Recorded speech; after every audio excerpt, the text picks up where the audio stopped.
33 करोड़ देवी देवताओं में सबसे सुंदर जोड़ी थी शंकर और पार्वती की। सही है कि गलत है? कभी नहीं झगड़ते थे। इसलिए पृथ्वी पर ना तो लक्ष्मी जी के व्रत हैं, ना ब्रह्माणी के व्रत हैं, ना इंद्राणी के व्रत हैं। अगर पूरी पृथ्वी पर सबसे ज्यादा व्रत किसके हैं? माता पार्वती के। तीज का व्रत किसका? पार्वती का। चतुर्थी का व्रत किसका? पार्वती का। चौथ का व्रत किसका? पार्वती का। छठ का व्रत किसका? पार्वती का। जितने व्रत हैं सब माता पार्वती के।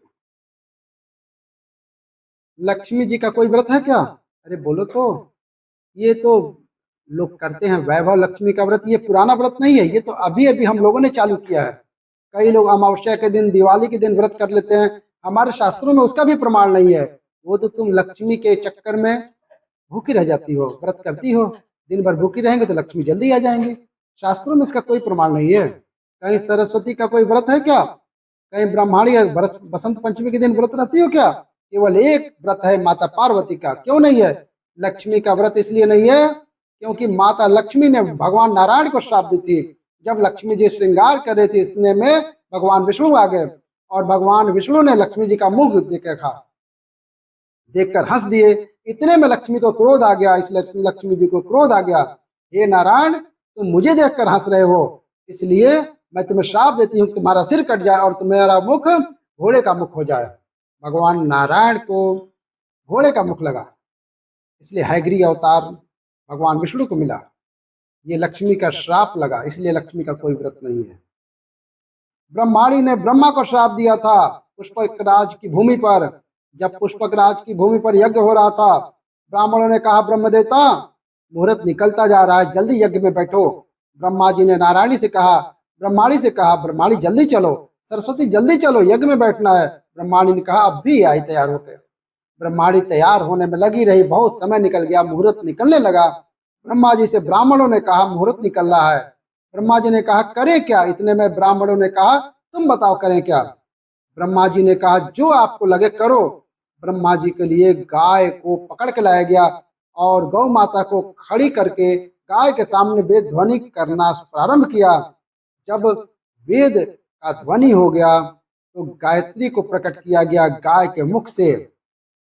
तो जैसे बिठाया ब्रह्मा जी के बगल में, उतने समय ब्रह्माणी आ गई और ब्रह्माणी ने आकर कहा ब्रह्मदेव तुमने मेरी जगह पर दूसरी नारी को बैठाया है, मैं तुम्हें श्राप देती हूँ, तुम्हारे पृथ्वी पर कहीं मंदिर नहीं बनेंगे। ब्रह्माणी ने श्राप दे दिया।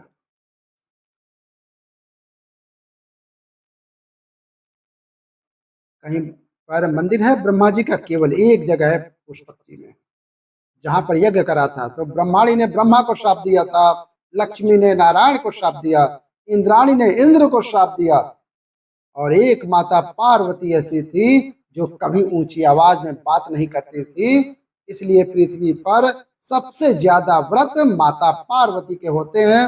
व्रत तुम्हारे भी चालू हो सकते हैं, तुम ऊंची आवाज में न बोलो तो व्रत किया जाएगा। व्रत तुम्हारे भी हो सकते हैं, बस तुम मीठा बोलो तो व्रत चालू करने में किसी को दिक्कत नहीं होगी। कई कई बुजुर्ग माताओं के आज भी व्रत चलते हैं। कई कई माताएं कहती हैं हमारी सास ऐसी थी, इतनी बढ़िया, गुरुजी हमारी दादी सास ने ऐसा नियम बना दिया तो नियम चल रहा है। ये व्रत नहीं तो और क्या? जब दादी सास नियम बना के चली गई, वो नियम आज तक चल रहा है, ये व्रत ही तो है। उन्होंने अच्छा करा इसलिए नियम चल रहा है। तुम भी कुछ अच्छा करो, खूब प्रेम से बोलो, मीठा बोलो, अच्छा बोलो, तो तुम्हारी बहुएं भी कहेंगी हमारी सास इतना जोरदार बोलती थी, इतना जोरदार बोलती थी, तो तुम्हारे व्रत चालू हो जाएंगे। अब तुम जब भी बोलो चामुंडा चंद्र घंटा की तरह बोलो, तो कौन व्रत करेगा तुम्हारा?